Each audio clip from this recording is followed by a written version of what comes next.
حضور فرماتے ہیں اگر کوئی شخص، اس میں بھی ایک چیلنج ہے، اگر کوئی شخص قرآن کریم سے یا کسی حدیث رسول اللہ صلی اللہ علیہ وسلم سے یا اشعار و قصائد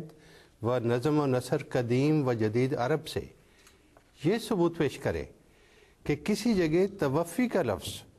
خدائے تعالیٰ کا فعل ہونے کی حالت میں جو ذوی روح کی نسبت استعمال کیا گیا ہو، ذوی روح، ہم انسان سارے ذوی روح ہیں، جو ذوی روح کی نسبت استعمال کیا گیا ہو وہ بجز قبض روح اور وفات دینے کے کسی اور معنی پر بھی اطلاق پا گیا ہے، یعنی قبض جسم کے معنوں میں بھی مستعمل ہوا ہے، یعنی آسمان پہ زندہ اٹھا کے لے گئے، تو میں اللہ جل شانہ کی قسم کھا کر اقرار صحیح شرعی کرتا ہوں کہ ایسے شخص کو اپنا کوئی حصہ ملکیت کا فروخت کر کے مبلغ 1000 روپیہ نقد دوں گا، اور آئندہ اس کے کمالات حدیث دانی اور قرآن دانی کا اقرار کر لوں گا۔ اب یہ دیکھیے کب کی یہ کتاب ہے، یہ کون سی کتاب؟ یہ ازالہ اوہام۔ جی ناظرین، ازالہ اوہام سے ابھی ایک اور آپ نے اقتباس سنا، اور یہ جو چیلنجز ہیں یہ کوئی ایسے نہیں ہے کہ نعوذ باللہ خدا نخواستہ یہ کوئی آؤٹ ڈیٹڈ چیلنجز ہے، یہ چیلنجز رہے، اس دور میں بھی ان کا کوئی جواب نہیں دے سکا، پھر بعض چیلنجز کو جو ہے وہ ریفریش کیا گیا خلفاء کے وقت میں،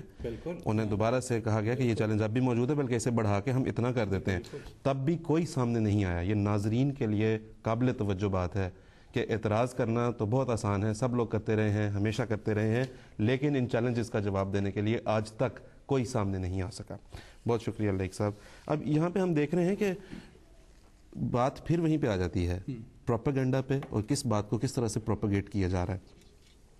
جو تو ہے بیچارہ جہالت کے اندھیروں میں بھٹکنے والا مولوی، اس پہ سے تو خیر اب عامت الناس کا بھی ایمان کسی حد تک، کافی حد تک اٹھنا شروع ہو گیا، کیونکہ وہ دیکھتے ہیں کہ ایک آدمی ہے، اخبار میں اسی کے بارے میں اس کے بد کردار ہونے کی خبریں پڑھ رہے ہیں، اسی کے بارے میں جو ہے وہ دنیا کی ہر طرح کی چوری چکاری اس سے منسوب کی جا رہی ہے، ہر طرح کا شرمناک فعل اس مولوی سے منسوب کیا جا رہا ہے، تو ہم اس کی بات کو مانیں کہ نہ مانیں اس حد تک ڈاؤٹ فل تو ہوئی ہے عامت الناس۔ لیکن جن لوگوں کو رول ماڈل سمجھا جاتا ہے، جو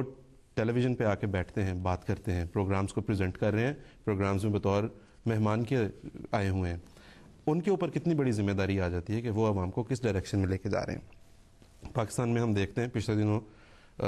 جیو ٹیلی ویژن پہ انہوں نے آ کے بڑے وثوق کے ساتھ کہا کہ جی احمدی جو ہیں وہ واجب القتل ہیں۔ کیسی شرمناک بات ہے اگر دیکھا جائے تو۔ داؤد صاحب یہاں پہ آپ اگر ہمیں یہ بتا سکیں کہ جب اس قسم کے فتوے دیے جاتے ہیں ٹیلی ویژن پہ، یہاں پہ تو ہم دیکھتے ہیں ویسٹرن سوسائٹی میں اور دوسری بھی سویلائز سوسائٹیز جتنی بھی ہیں دنیا کی، ان میں تو ایک ریگولیٹری باڈیز ہیں جو ان چیزوں کو واچ کرتی ہیں کہ کیا بات کہی گئی، کیا کوئی بات ایسی تو نہیں تھی جو کسی کے جذبات مجروح کر رہی ہو۔ پاکستان میں بھی ہے تو صحیح، سنتے تو ہم ہیں کہ ایسی کوئی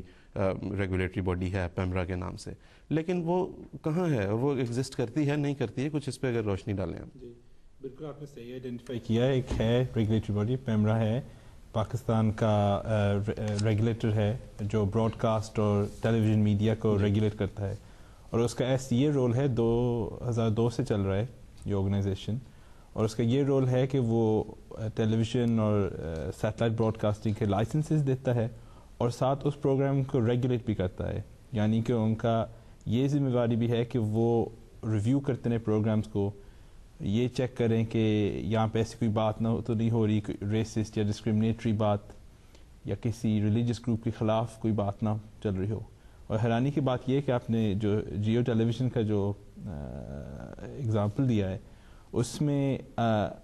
جو براڈ کاسٹرز کے پیمرا کے آرڈیننس کے مطابق ایک کوڈ آف کنڈکٹ اسٹیبلش ہوا ہے، اور اس کوڈ آف کنڈکٹ کا پہلا رول انگلش میں ہے No program shall be aired which passes derogatory remarks about any religion or sect or community or uses visuals or words contemptuous of religious sects and ethnic groups. اب یہ ہے code of conduct کا roll number 1، اور یہ جیو ٹیلی vision کا جو programme پہ صاف واضح طور پہ یہ بریچ ہو رہا ہے۔ چلیں ہم یہ بھی مانتے ہیں کہ انگلینڈ میں بھی، یو کے، یورپ میں، امریکہ میں کبھی کبھار براڈ کاسٹر کو پروگرام دکھا دیتا ہے، بریچز ہوتے ہیں، لیکن ان بریچز کا کوئی کانسیکوینس ہوتا ہے، یہ نہیں کہ بریچ ہو گیا تو وہ بس کہتے ہیں چلو ٹھیک ہے ہو گیا، کوئی ایسی بات نہیں، کوئی ایسی بات ہے، کیونکہ جیو کے ایگزامپل میں بھی آپ دیکھتے ہیں کہ اس کے کچھ چند دن بعد 2 ہمارے بہت سینئر احمدی بھائی پاکستان میں شہید ہوئے تھے. تو اس کے بہت بڑا کانسیکوینس ہوتا ہے. اور میڈیا کے جس طرح لبرلائزیشن ہوتی ہے اسی طرح اس کے ساتھ رسپانسبلٹی بھی آتا ہے. اور جس طرح مثلاً یونائٹڈ کنگڈم میں آف کام ہے ایک ٹیلی ویژن ریگولیٹر اور براڈ کاسٹ میڈیا ریگولیٹر, اسی طرح پیمرا ہے. لیکن اگر آف کام اگر ایسی کوئی بات ہو جائے جس کو ایک طرح سے اس کو کنٹرول کر دیا گیا ہے یا پھر اس کے بارے میں کوئی ایکشن لینا چاہیے, وہ ضرور لیتا ہے. بہت ملینز میں کبھی کبھار فائنز دیتے ہیں براڈ کاسٹر کو. فائن کا یہ نہیں مقصد کہ حکومت کے پاس پیسے ہے, فائن کا یہ مقصد ہے کہ وہ دوبارہ یہ نہ کرے, ان کو کوئی فائنینشیل کانسیکوینس, بالکل کوئی فائنینشیل کانسیکوینس ہو. اور ساتھ سینسر بھی ہوتا ہے. کئی دفعہ ہم دیکھتے ہیں کبھی کبھار ایسے بھی ہوا ہے کہ پروگرامز آئے حضرت عیسیٰ کے بارے میں جو ڈیروگیٹری ریمارکس آتے ہیں, اور ایسے آف کام کے کنٹرولز ہیں کہ وہ کہتے ہیں کہ یہاں پہ صرف یہ بات نہیں ہم چھوڑیں گے, اب آپ کو اپولوجائز کرنا پڑے گا پبلکلی. تو کئی دفعہ ایسے ہوا ہے کہ کئی ٹیلی ویژن اسٹیشنز نے پبلک اپولوجی کیا ہے علیحدہ پروگرام میں کہ ہم نے یہ ریمارک کیے تھے اس دن پہ اس پروگرام میں, اس کے بارے میں ہم کیٹیگوریکلی اپولوجائز کرنا چاہتے ہیں, غلطی ہوگی ہمارے سے, یہ بالکل غلط باتیں ہیں جو ہم نے بتائیں. بلکہ وہ یہ سلائڈ بھی دکھاتے رہتے ہیں کہ we have had to pay this much fine because of such and such remark جو کہ اس کی دیا گیا تھا. یہ بھی کلچر ہے ایک جو انگلش میں کہتے ہیں نیم اینڈ شیم, کہ یہ بات یہ نہیں ہے کہ اس کو بس چھپا دیا جائے کہ ان کو سینسر کیا ہے. پبلکلی آپ کو کوئی بھی ڈاکیومنٹ میں انٹرنیٹ پہ چیک کر سکتے ہیں جو آف کام نے جو پنش کیا ہے وہ واضح طور پہ سب کے سامنے. جی بالکل. لیکن پاکستان میں اگر ہم دیکھیں جی سینسرشپ وہی پاورز ان کے پاس, پیمرا کے آرڈیننس جو 2002 میں پاس ہوا تھا ان کے پاس یہ بھی میرے سامنے ہے ان کے کوڈز, ان کے پاس یہ بھی پاور ہے کہ وہ لائسنس ریووک کر لیں. یہ بھی پاور ہے کہ ان کے جو پروڈیوسرز ہیں اور میڈیا براڈ کاسٹرز ہیں ان کو کرمنل لائبلٹی ہے, ان کو جیل کیا جا سکتا ہے, ان پہ فائنز ڈالے جا سکتے ہیں بہت انڈیویجولی اور آرگنائزیشن کو. لیکن جب اتنا بڑا بریچ اور وائلیشن ہم دیکھتے ہیں جیو پروگرام میں,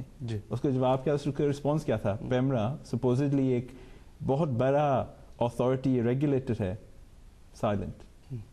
یہ کہنا چاہیے کہ پاکستان میں بھی ایکشن ہوتا ہے, یعنی یہ بھی نہیں کہنا چاہیے, ہوتا ہے. جس وقت ایک مثلا صدر مملکت یا ایک پولیٹیکل لیڈر کے جس وقت کارٹون دکھائے جاتے ہیں تو اس کے بعد وہ ٹیلی ویژن چینل بند کر دیا جاتا ہے. تو ایکشن ہوتا ہے جب ان کا مقصد ہو, جب ان کا اپنا ذاتی مفاد ہو تو کیا جاتا ہے. جب ایک جماعت کو مظلوم بنایا جاتا ہے اور اس پر ظلم ستم کروائے جاتے ہیں اور کہہ کر کرواتے ہیں. یہ جو آپ نے ذکر کیا نا کہ قاعدے کی بریچ ہوئی, وائلیشن کی انہوں نے رولز کی,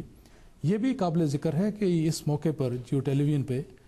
لیڈنگ سوال کیے گئے. سوال کے پروگرام کے پریزنٹر کی طرف سے کہ پہلے تو یہ کہا گیا کہ دیکھیں جی جماعت احمدیہ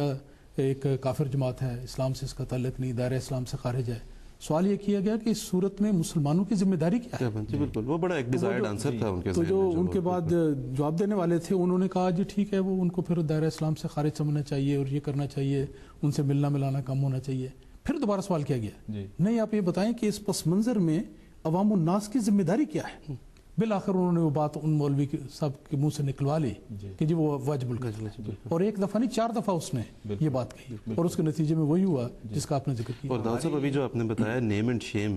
تو یہ میرا خیال وہاں پہ چلتی ہے جہاں پہ شرم باقی رہ گئی ہو کوئی. بالکل, یہ ایسی وہیں پہ کامیاب ہو سکتی ہے. پبلک میں اور انٹیلیجنسیا میں یہ جرت نہیں ہے کہ اس قسم کے غلط باتوں کو چیلنج کریں. ابھی دیکھیں 3-4 دن ہوئے یہاں ریڈیو 5 پہ آپ نے دیکھا ہوگا پروگرام, اوپنلی چند مسلمان اکٹھے کیے ہوئے اور ان سے سوال ہو رہے ہیں, اور یہ سوال کیا گیا کہ کیا جو اپوسٹیٹ ہے, مرتد ہے, اس کی کوئی سزا ہے؟ تو ایک شخص نے ان میں سے یہ کہا کہ ہاں اس کی سزا قتل ہے, اور اس کو اسی پینل میں بیٹھے ہوئے ایک شخص نے کہا کہ یہ تمہارا اسلام ہے, ہمارا اسلام یہ نہیں ہے. قرآن قطعی طور پہ اس کے خلاف ہے, سنت قطعی طور پہ اس کے خلاف ہے. اس طرح سنب کیا اس نے. اور لیکن ہمارے ہاں پبلک بزدل ہے, انٹیلیجنسیا بزدل ہے, اور اپنی پاپولیرٹی کو دیکھتے ہیں. یہ نہیں کہ حق بات جو ہے اس کی تائید کریں, اس کی سپورٹ کریں, یہ نہیں ہو رہا. لیک صاحب نے بہت ایک انٹرسٹنگ بات آئیڈینٹیفائی کیا ہے کہ یہ جب ہم ریگولیٹرز کی بات کرتے ہیں, دیکھیے ایک ریگولیٹری سسٹم اور ایک بورڈ اسٹیبلش ہو سکتا ہے ایک ملک میں,